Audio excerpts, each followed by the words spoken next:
Hello, class 6 students. How are you all? So I hope all of you are absolutely fine. So today, Prerna ma'am is here to teach you chapter number 11, right? So in the previous class, when we started chapter number 10, we studied how this boy called Chandra Gupta, who was not really born in a royal family, how he took rigorous training from Chanakya about various aspects of ruling a kingdom and how he became one of the most important or one of the most known rulers of India, and the way he strengthened the Magadha Empire. Remember? So I told you different stories about it. So in today's class, when we read chapter number 11, we are going to be studying about what happened after the Mauryan Empire declined. Was there any other empire? Or is it like just a few set of people started ruling? How was some part of India ruled? Okay, so I want all of you to open your textbooks to chapter number 11. So I hope all of you have opened this chapter. It's on page number 96. Okay, chapter number 11. Now, this chapter, as you can see, it is also called as the golden age of the Gupta dynasty. So why was it called as the golden age? Let us start understanding it. Okay. So the first and the foremost thing that we study about any empire or any civilization that came into existence was its emergence. So we have studied in the previous class that how gradually even the Mauryan Empire saw its decline. So what happened after the Mauryan Empire declined? So post that, a dynasty called Kushanas came, and then it was the Guptas. So the Kushanas, they were majorly in North India. After these, Sri Gupta, he laid the foundation of the Gupta dynasty. So Sri Gupta was the first person who started the Gupta dynasty. However, we know Gupta dynasty mainly by its first ruler, that was Chandra Gupta I. Okay, and he was the first and the most important ruler. Now, in this table, you can see that it is you can see the list of the rulers, of famous Gupta rulers, and the period during which they ruled. So first is Chandragupta I. He ruled from 319 AD to 335 AD. Then Samudragupta Gupta, who ruled from 335 to 380. Then Chandragupta II from 380 to 415 AD. Kumar Gupta 415 to 445, and then Skand Gupta from 445 to 480 AD. In today's class or in your textbook, you will find major information about the first three rulers, Chandragupta I, Samudragupta, and Chandragupta II.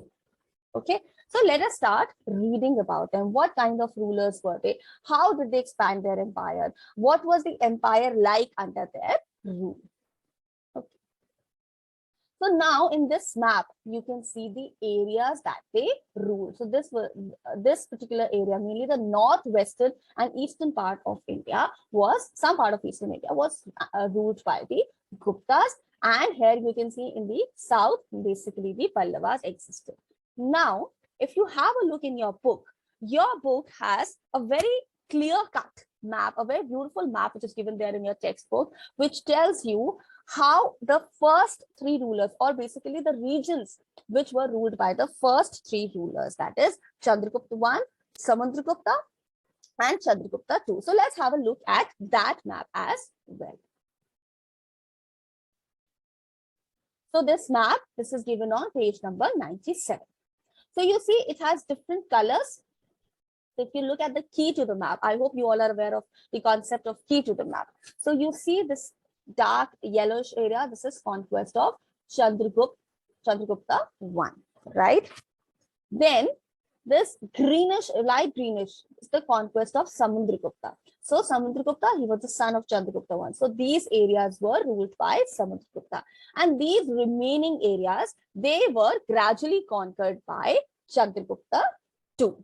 Okay, so in the map that I have shown you, that covers the entire area. But this map which is given in your book beautifully illustrates that how different parts, that's the overall part which I've shown you in the presentation. In this map, it is shown, the division of that overall area is shown. The areas which were ruled, like this area which was ruled by Chandragupta I, this area which was ruled by Samudragupta, and then the last which was ruled by Chandragupta II. Okay, now we move ahead.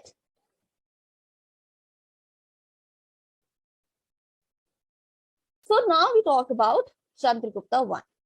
So under his rule is when really the expansion of the Gupta Empire started. We just studied that Sri Gupta I was the main person who laid the foundation of the Gupta dynasty. But Chandragupta I was the king or the ruler who started with this plan, and he even executed this plan of expanding the extent of the empire, of the Gupta Empire.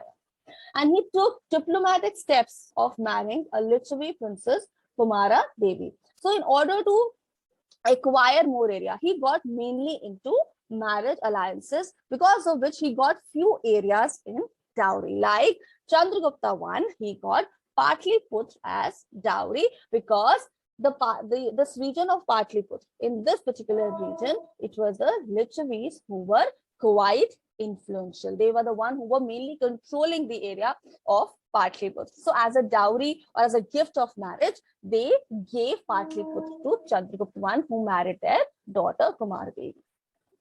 So he he fought a lot of battles. He got into few marriage alliances, and after so many victories, that is conquering one region after the other, he assumed the title of Maharaja Dheeraj or Maharaja Dheeraja. What does that mean? King of kings. That is the supreme. He expanded the empire. So the expanded empire of Chandragupta I included Magad, Allahabad, and Awadh. Now we talk about Samudragupta. Who was Samudragupta? Samudragupta was Chandragupta I's son, and he is often referred to as Napoleon of India. Why? Because of his military success. He defeated 9 rulers in North India and 12 rulers in South India. So Napoleon, we all know, he was known for the kind of military and administrative reforms he brought about during the French Revolution, during that time period, the kind of reforms that he brought in. So Samudragupta I is also called as the Napoleon of India because of the kind of military and the administrative system he built. On completing his conquest in various parts of India, Samudragupta, he returned to Patliputra and also performed the Ashwamedh Yagna. Like his father, Samudragupta also assumed the title of Maharaja Dheeraj. So we know what is Ashwamedh Yagna. How many of us are aware of it? You might have heard of this maybe if you've watched or if you've read Ramayana. So basically, Ashwamedh Yagna is when a horse is set out loose, and someone who's able to capture that horse has to face the king. Correct? Okay, so Samudragupta I was not someone who was only interested in expanding the empire and fighting battles. He was someone who also had love for art, for literature, and he was an accomplished poet and a musician. And how do we know it? Because we see certain gold coins which so these gold coins, what kind of sources are these of history? These are archaeological sources, because we see that there's a coin issued in which the image of Samudragupta is stamped. The image is stamped, and in this image, Samudragupta is playing a veena. We know it's a musical instrument. And then he also wrote Allahabad Prasati, describing the Gupta rule. So in this poem, he described, he's beautifully described how Guptas have ruled over so many years. And of course, in this particular piece of writing, he laid special emphasis about his ruling. He was also a firm believer in Hinduism and an ardent devotee of Lord Vishnu. But the good part was that he was secular in his approach. That is, he was not like a sort of ruler who would say that because I practice this religion or I follow this religion, you should also follow this religion. No, he was very secular in his approach. Secular meaning open to all religions, having respect towards all religion. So he never ever believed or never ever allowed discrimination on the basis of religion. Okay. And providing an equal status to all religion is called as being secular. Now, we talk about Chandragupta II and the decline of the empire. So it was during the reign of Chandragupta II. So who was Chandragupta II? He was the son of Samudra-Gupta. So it was during his reign that Gupta Empire reached its zenith, that is Chandragupta II. He assumed the title of Vikramaditya. So whether it was Chandragupta I or Samudragupta, both of them assumed the title of Maharaja Dheeraj, right? Which means King of Kings. But Chandragupta II, he assumed the title of Vikramaditya or Vikramaditya, which means equal to sun, god in valor and strength. And he, like his predecessors, like his father and grandfather, he also used a lot of matrimonial alliances so as to extend his kingdom. He defeated the Sakas and annexed the territories of Malwa or Malwa. He also conquered the western parts of India and Saurashtra, that is present-day Gujarat. And thereafter, he made Ujjain as the new capital or as the second capital. Okay. And he also was someone who, like his father Samudragupta, had love for art and literature. Let us find that about him. Okay.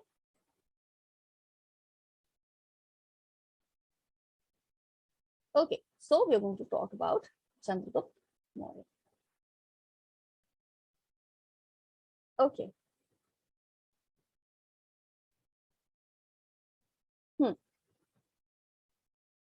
So Chandragupta II, he was a great patron of art and culture. Hindu art, literature, culture, and science reached new milestones during his reign. He had in his court the Navratna, that is the 9 jewels, that is 9 people who were extremely good or who were excelled in literature, music, science, and many other fields. Correct?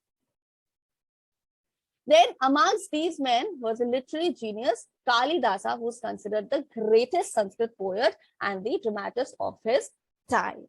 Correct? So Chandragupta II, like his father, I already told you, was also very much interested in different fields of art and literature. Okay. So after Chandragupta II, somewhere the empire saw its decline. The two successors, Kumargupta and Skandgupta, they ruled efficiently. And of course, Kumargupta, we know, was the son of Chandragupta II. During his rule also, peace and prosperity reigned in the Gupta Empire. He also performed Ashwamedh Yaj, and he was the Chakravarti ruler. He proclaimed himself as the Chakravarti ruler. He also was a great patron of art and culture and an eminent scholar. That is, he was very good with the academic part as well. And talking about Skandgupta, who succeeded Kumargupta, he put up a stiff resistance against the Huns and drove them out of India, or Huns also we call them. However, his weak successor, they could not continue ruling, and that is when the decline of Gupta Empire happened. What were the reasons for the cause of the decline? First is the inability of the Gupta rulers to repulse the Huns' attack. That is, after Chandragupta, the successors, they were not able to put up a strong battle against them. And many native rulers challenged their authority, and some even succeeded in annexing their territories. Okay, so who exactly were Huns? They were the nomadic people who originally lived near the Volga River of Russia. Okay, and they invaded Europe and Asia in the 4th and 5th century, and they built a large empire. Then, due to revolts of governors, Bengal, Bihar, and modern Uttar Pradesh passed out of Gupta hands. Western India, it also broke away from the Gupta Empire. We just studied that how Gujarat was also ruled by them, but then it broke out of the Gupta Empire.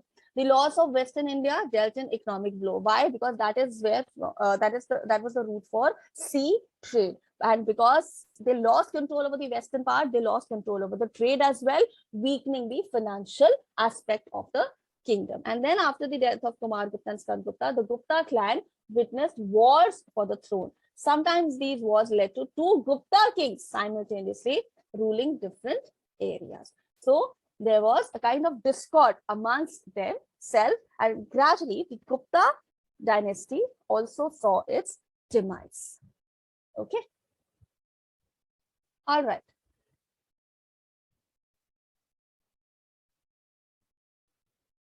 Now we come to how the society was divided during the Gupta dynasty. So this image, I believe most of you are familiar by now. This was the kind of society that existed during the later Vedic age as well. So again, the society was divided into four main segments. So we know about Brahmins, Kshatriyas, Vaishyas. The last categories, which ideally was called as Shudras during the Gupta dynasty, they were called as Chandals. So Chandals were basically, again, they were considered as lower class people, and they had this responsibility, or as a part of their occupation was to carry the corpse. Corpse mean dead body. So they were the one who had to carry it, and then, you know, after the rituals have been performed, they had to clean that area. So they were called as Chandals, and they were at the receiving end, just like the Shudras. That is, they were ill treated. They were looked down upon. Okay. What was the status of women? Okay. So we studied that how the status of women was during different Vedic age. Correct. Now we study about status of women during the Gupta age. So in some parts of the Gupta Empire, women enjoyed equality with men. How do we know it? Because some of them were allowed to rule, some of them were allowed to handle or allowed to take care of a lot of administrative related tasks. And how marriages were done? So a proper swayamvar was performed. It was a common practice for selecting husbands by women. So we know what is a swayamvar. So there used to be a girl, a prospect bride, and there would be a lot of men who would be belonging to different areas, or probably from the entire country. And so this was more or less done for the princess. Okay, so this princess and her family, they had to choose the most suitable groom for the girl.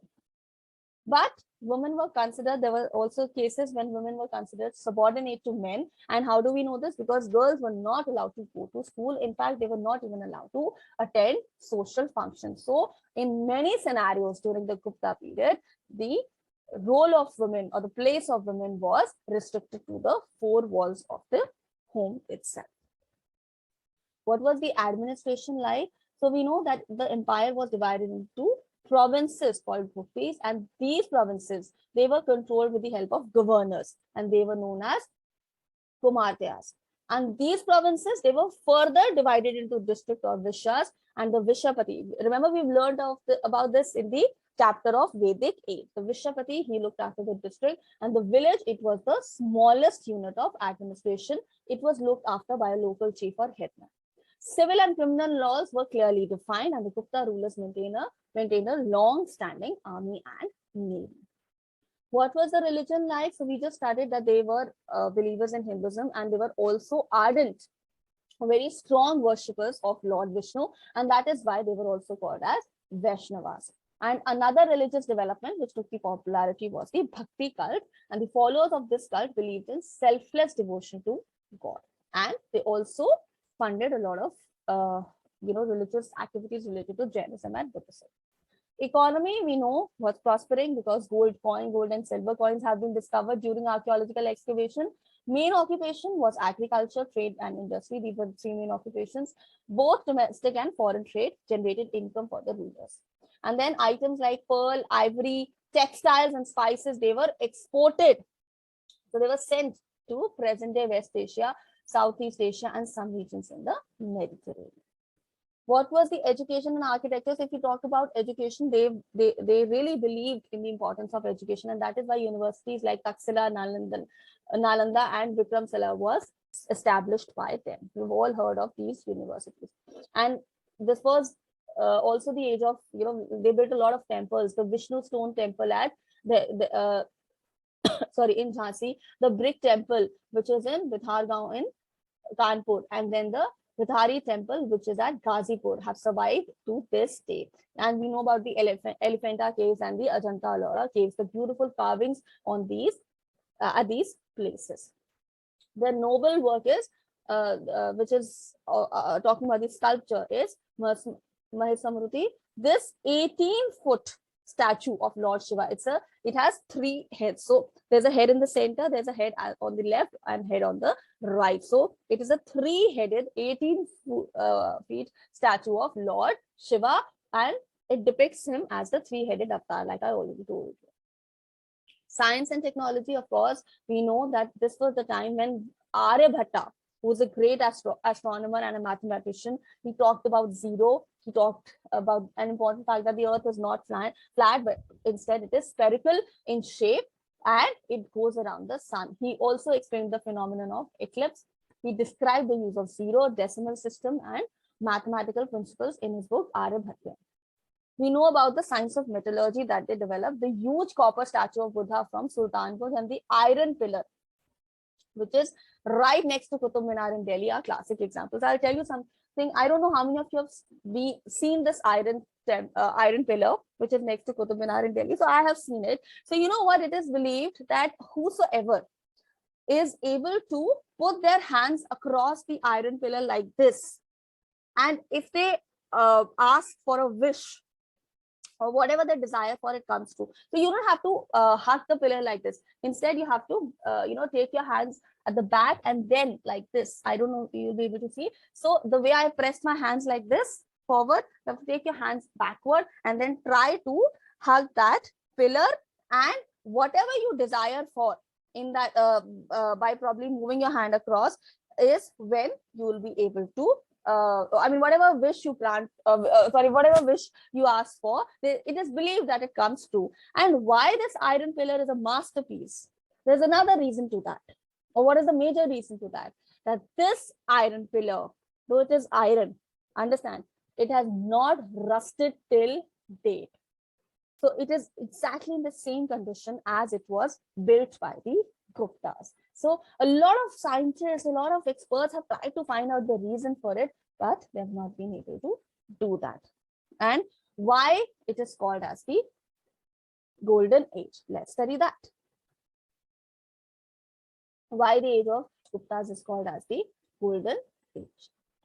So it can be called as the Golden Age of Indian history because there was an unprecedented development in the sphere of art and craft, literature and sciences. So we know that how some of the Gupta rulers were patrons of art and literature. They also created an atmosphere for growth and development. They were liberal in their approach, and they were also benevolent to the people. And their patronage of artists and scholars enabled them to produce their best works. And then you have the similarities as well as the differences, which I believe these are the similarities which are given here. So basically between the Guptas as well as the Mauryas, which I believe you would have gone through. Okay, so interesting. So the story about Guptas is also very interesting. So what are you supposed to do? You're going to read the chapter again, watch the video, and then try to answer the questions on your own. Till then, bye-bye.